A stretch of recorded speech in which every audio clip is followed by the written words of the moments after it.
So, magandang gabi po sa ating lahat.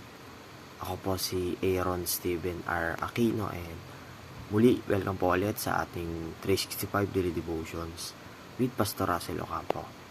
So, now ngayong araw po is ang ating continuation ng ating Christmas Week Devotional na may title na God With Us. Now, yung pag-aaralan naman po natin ngayong araw is may title na The Divider of Time.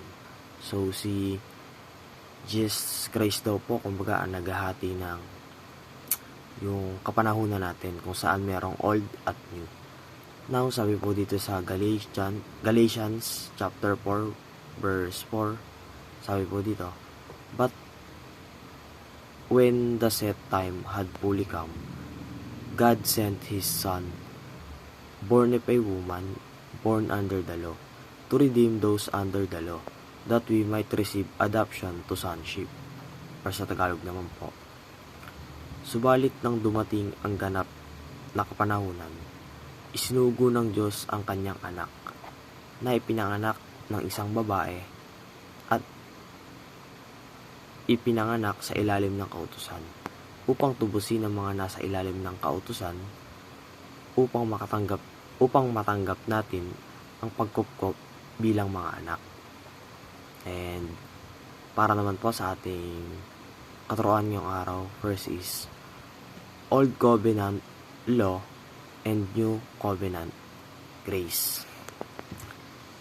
So, meron po kasi tayong tinatawag na, kumbaga sa Bible, Old and New Testament, kung saan sa Old Testament, andito nga yung Old Covenant Law na kung saan doon sa kapanahunan nila, kumbaga maraming binibigay na kautusan ng ating Diyos Ama at walang sino man dun yung kumbaga nakatupad sa mga utos niya, kaya that time walang naka-aabot doon sa mga batas ng Diyos.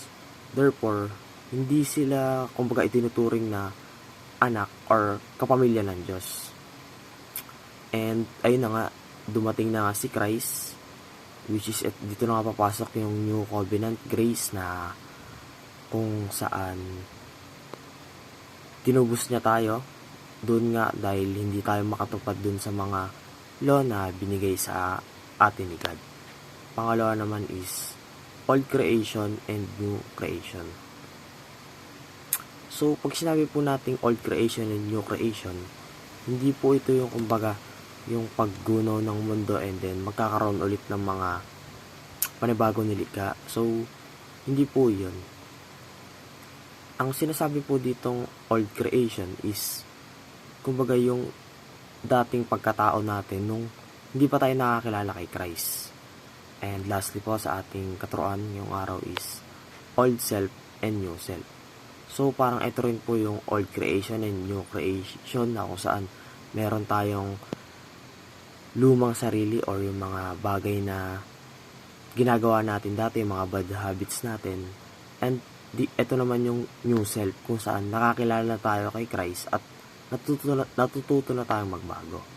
And para naman po sa ating application ngayong araw, first is level up our commitment to Jesus. So, ipursu po natin na tumataas yung commitment natin kay Jesus. Kumbaga, kung dating aware lang tayo na mayroong Diyos and wala tayo ganong relationship kay Christ, so this time mas i-level up pa po natin yung relationship natin kay Christ. Pangalawa naman is live our new creation identity in Christ.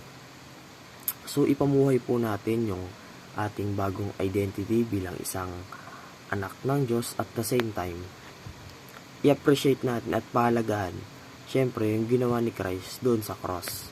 And lastly po sa ating application ngayong araw is let go of our past life and bad behavior.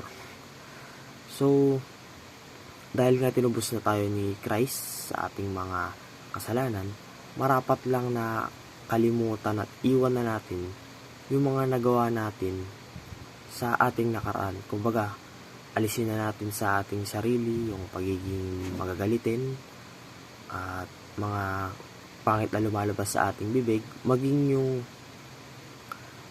mga impluwensya natin sa ibang tao.